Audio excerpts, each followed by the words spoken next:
अस्सलाम वालेकुम। नवथास में आप सबको वेलकम। नई एजुकेशनल वीडियोस के साथ हाजिर हैं। तफसीली मालूमात दिलचस्प अंदाज में आपके साथ शेयर करेंगे। तो आइए बिस्मिल्लाह करते हैं। आज हम माइक्रोसॉफ्ट एक्सेल के बारे में पढ़ेंगे कि माइक्रोसॉफ्ट एक्सेल क्या है। माइक्रोसॉफ्ट एक्सेल जो है ये ऑफिस का एक प्रोग्राम है। जैसे आप लोगों ने वर्ड पढ़ा, इसी तरह से आपने पावर पॉइंट भी पढ़ा है। तो जैसे वो ऑफिस के एक पैकेजेस थे, इसी तरह से माइक्रोसॉफ्ट एक्सेल जो है ये भी ऑफिस का एक पैकेज है। और ये कैलकुलेशंस के लिए, फार्मूलाज के इस्तेमाल के लिए हम इसे इस्तेमाल में लाते हैं कि हमने किसी भी इदारे की, वो कोई मिल हो सकती है, बैंक हो सकता है, फैक्ट्री हो सकती है, स्कूल हो सकता है, कॉलेज हो सकता है, कोई दफ्तर है, आपका घर है, दुकान है, स्पेयर पार्ट की दुकान है, ठीक है, आपके करियाने की दुकान है, मेडिकल स्टोर है। यानी ये तमाम जगह जहां जहां पर आपने डाटा को डालना है और उस पर कैलकुलेशन करनी है, तो आमतौर पर एक्सेल उन्हीं जगहों पर हम इस्तेमाल करते हैं। और एक्सेल का अगर हम लफ्जी माना लें तो उसका मतलब होता है कि किसी भी काम को स्पीडीली करना।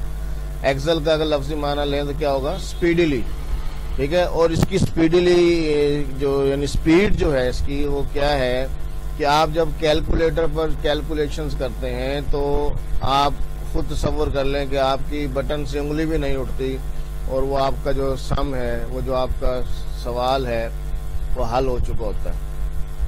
और ये जो एक्सेल है ये उस कैलकुलेटर से भी करोड़ों गुना तेजी से काम करता है। कैलकुलेटर से भी करोड़ों गुना तेजी से काम करता है, इसलिए इसका नाम एक्सेल दिया गया है। तो बेसिकली ये स्प्रेडशीट है, ठीक है। और जब हमने एक्सेल के प्रोग्राम को ओपन किया, ये आपके सामने पूरा एक इंटरफेस आ गया। इसको हम कहते हैं एक्सेल इंटरफेस, ठीक है। ये कमांड्स हैं, ये सब कमांड्स हैं, ये फार्मूला बार है। उसके बाद ये पूरी एक शीट है आपके सामने जिसमें ABCD कॉलम्स हैं और 1 2 3 4 रोज हैं।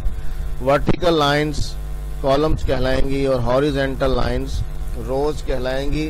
और जहां पर कॉलम्स और रोज एक दूसरे को काट रहे हैं, कॉलम्स और रोज एक दूसरे को इंटरसेक्ट कर रहे हैं, वो इलाका एक सेल कहलाता है, खाना, सेल। और हमने जो काम करना है इन सेल्स में करना है। ये जो सेल्स आपके सामने हैं इनमें काम करना है। और इनमें काम करने के लिए हमें सेल का रेफरेंस या सेल का नाम, सेल नेम पता होना चाहिए। जिस तरह से हमें कॉलम का नाम पता है कि जी JNS, इसी तरह रोज के हमें नंबर्स पता है 1 9 14। इसी तरह हमें सेल का नाम या सेल का रेफरेंस भी पता होना चाहिए, क्योंकि हमने जितना भी काम करना है वो सारा का सारा रेफरेंसेस के तहत करना है। जब हम एक्सेल में कोई भी डाटा दाखिल करेंगे तो वो किसी भी सेल में आएगा या सेल्स में आएगा। फिर हमने जब उस पर कैलकुलेशंस करनी है तो उस सेल को हम बतौर रेफरेंस के फार्मूले में इस्तेमाल करेंगे, ना कि उसकी वैल्यू जो उसमें लिखी हुई है। हमारा वैल्यू से कोई ताल्लुक नहीं है, हमने सेल का रेफरेंस जो है अपने फार्मूले में इस्तेमाल करना है और उसको हल करना है। अब सेल का रेफरेंस कैसे आएगा? सेल का रेफरेंस लाने के लिए हमारे पास, अगर हम जिस भी सेल पे क्लिक करेंगे तो हमने ये देखना है कि उसका कॉलम कौन सा है, D, और उसकी रो कौन सी है, 5। तो इस सेल का जो रेफरेंस होगा वो होगा D5, यानी सेल का जो नाम होगा वो क्या होगा? D5। इस सेल का नाम क्या होगा? K11। इस सेल का नाम क्या होगा? Q2। इसका नाम क्या होगा? D1। ये कहलाएंगे सेल रेफरेंसेस। क्या कहलाएंगे? सेल रेफरेंसेस, और फिर सेल के जो रेफरेंसेस हैं वो दो तरह से होते हैं, एक होते हैं एब्सोल्यूट रेफरेंस और एक होते हैं रिलेटिव रेफरेंस। हमारे यहाँ एक्सेल में 95% रिलेटिव रेफरेंस ही इस्तेमाल होते हैं। जो मैंने अभी आपको बताया ये रिलेटिव रेफरेंस था कि जो रिलेटिव रेफरेंस है वो अकॉर्डिंग टू लोकेशन तब्दील हो जाता है, अपनी वैल्यूज को, अपने रेफरेंस को तब्दील कर लेता है। लेकिन जो एब्सोल्यूट रेफरेंस है आप उसे कहीं भी इस्तेमाल करेंगे वो तब्दील नहीं होगा। यानी मुस्तकिल वैल्यूज, कांस्टेंट वैल्यूज के लिए हम एब्सोल्यूट रेफरेंस इस्तेमाल करते हैं, और अगर हमने वैल्यूज को वेरी कराना है, ठीक है, place to place, location to location, तो फिर हम आम तौर पर रिलेटिव रेफरेंस ही इस्तेमाल करते हैं। 10,48,576 रोज होती हैं एक शीट में। 10,48,576 रोज।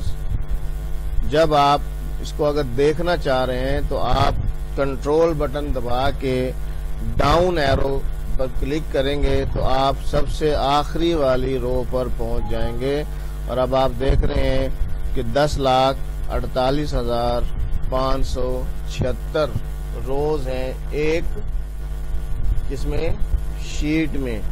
अब हमने दोबारा वापस जाना है, कंट्रोल दबा के अप एरो दबाएंगे तो आप वापस शुरू में पहुंच जाएंगे। इसी तरह जो कॉलम्स हैं एक शीट में वो कितने होंगे, 16,348 कॉलम्स हैं, और आखिरी कॉलम जो है उसका नाम है XFD।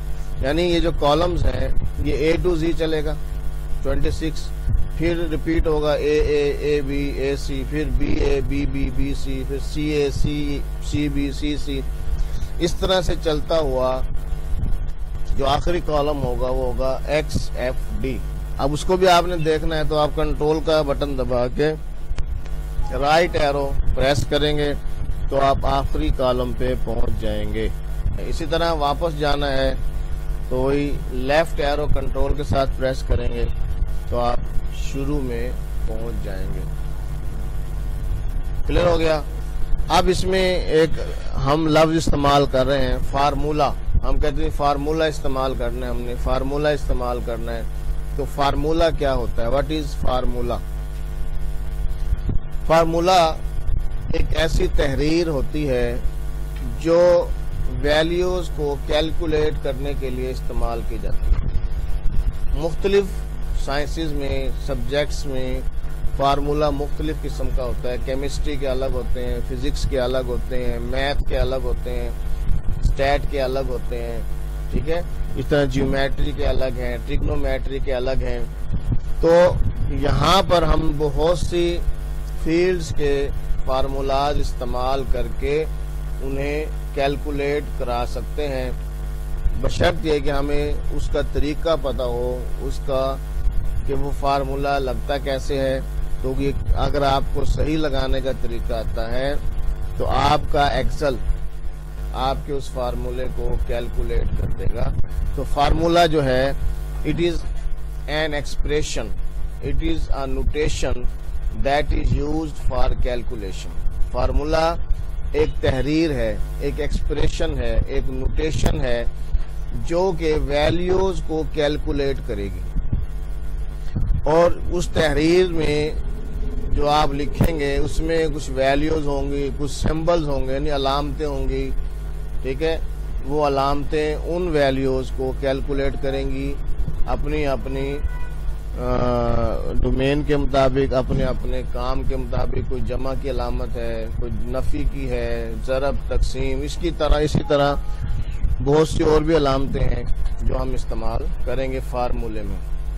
इसी तरह एक लफ्ज इसमें फंक्शन भी इस्तेमाल होता है, वो भी फार्मूले में ही इस्तेमाल होता है। फार्मूला और फंक्शन ये दो अलग अलग चीजें हैं।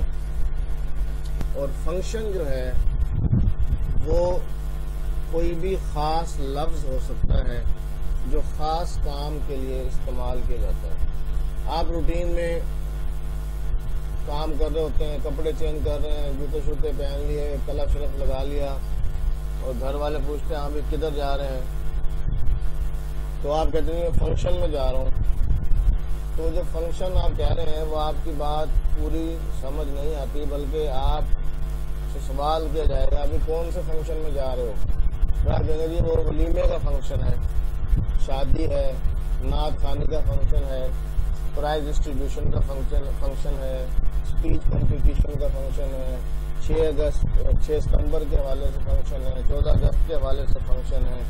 यानी एक लफ्ज साथ लगेगा उसके जो उसको यानी इसकी वजाहत कर रहा होगा कि आप किस फंक्शन में जा रहे हैं, क्योंकि फंक्शन तो सारे होगा। यानी जो लफ्ज है उस लफ्ज की मुनासिबत से काम हो रहा होगा तो वो फंक्शन है। इसी तरह जब हम एक्सेल में फंक्शन इस्तेमाल करेंगे फार्मूलाज में, तो उन फंक्शन के तहत हमारा जो काम है वो होगा, यानी वो लफ्ज जो हम इस्तेमाल करेंगे उसी लफ्ज की मुनासिबत से कैलकुलेशन होगी, उसी लफ्ज की मुनासिबत से हमें रिजल्ट मिलेगा जो हम फार्मूले में इस्तेमाल करेंगे।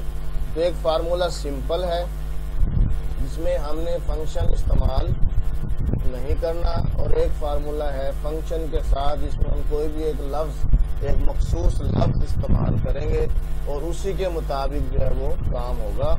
तो function is a specific word that is used to do a specific task. ये फंक्शन एक खास लफ्ज है जो खास काम करने के लिए इस्तेमाल किया जाएगा। तो हमने एक्सेल में फार्मूलाज भी इस्तेमाल करने हैं और फार्मूलाज में फंक्शन भी इस्तेमाल करने हैं। और आज के इंट्रोडक्शन की आखिरी बात वो ये है कि जब भी आप कोई भी फार्मूला इस्तेमाल करेंगे तो फार्मूले के लिए लाजमी है कि आप सबसे पहले इक्वल का साइन लगाएंगे।